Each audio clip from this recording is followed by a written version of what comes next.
Over to the second principle of differentiation. If I have a function y is equal to ax to the power of n, the derivative of ax to the power of n with respect to x, as dy over dx, is equal to this. Multiply the function by the power as n times ax to the power of n, then subtract 1 from the result. So this is the rule, the second rule of differentiation. Now, going by that principle, I want to find dy dx of y equal to 12x cubed. Going by that principle, this is what dy dx would be. Dy dx is equal to, multiply this function by 3, then subtract 1 from the result. 3 times 12, that's 3 times 12, x raised to the power 3 minus 1. Multiply the function by the power, then subtract 1 from the result. So 3 times 12 is 36. Then 3 minus 1 is 2. So dy dx is 36x squared. Now, what if I attempt to find dy dx of y equal to 12 over x cubed? Now, this function, I want to write it by applying one of the laws of indices.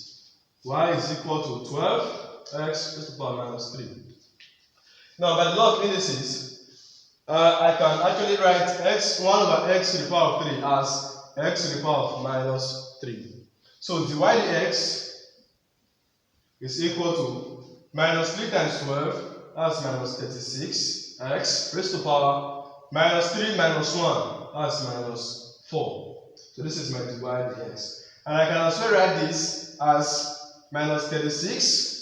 Apply the same law of indices I applied here. I have minus 36 over x to the power of 4. So if I take the reciprocal of x to the power of minus 4, I have I have 1 over x to the power of 4. Here, the power is now positive. So this is dy dx, or this one can also work. What if I attempt to find dy dx of this? Y equal to 6, a constant. 6 is a constant. I attempt to find the y dx of this. This is what I will do. Y is equal to 6. I want to find the y dx. That is the derivative of y with respect to x. So it means that our independent variable here is x, while the dependent variable is y. So I can write 6 as 6x to the power of 0. That's what it means.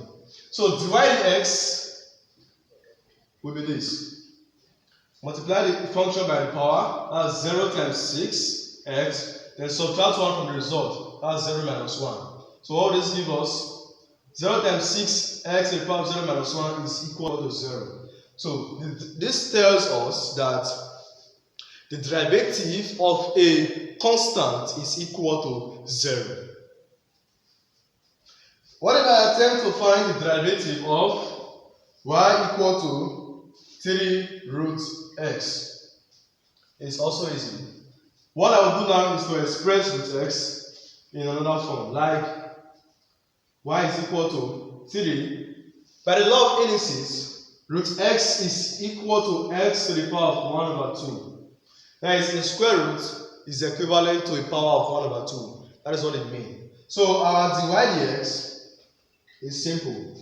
1 over 2 times 3, that's 1 over 2 times 3, times x to the power of 1 over 2 minus 1, following the second rule. So this gives us 1 times 3 is 3 over 2, then times x to the power of 1 half minus 1 is negative half.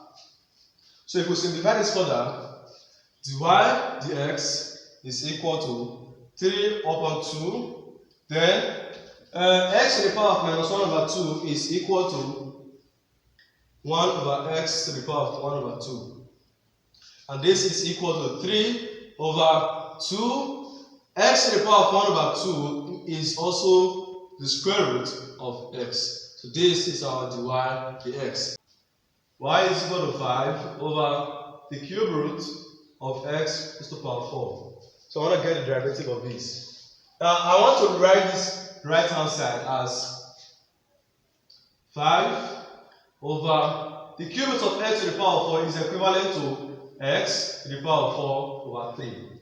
And this is also equal to 5 times x to the power of negative 4 over 3 by the law of indices. So dy dx is equal to minus 4 over 3 times 5 times x to the power of minus 4 over 3 minus 1.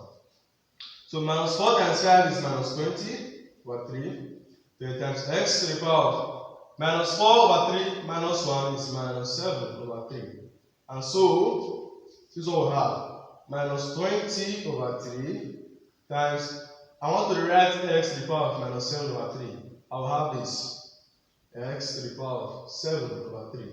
That is, this negative here turns positive when the reciprocal of this x to the power of minus 7 over 3 is taken. So, if we simplify this one more time, we have dy dx is equal to minus 20 all over 3.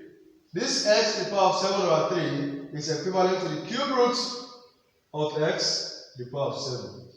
So, by the law of indices, we have this. So, this is our dy dx.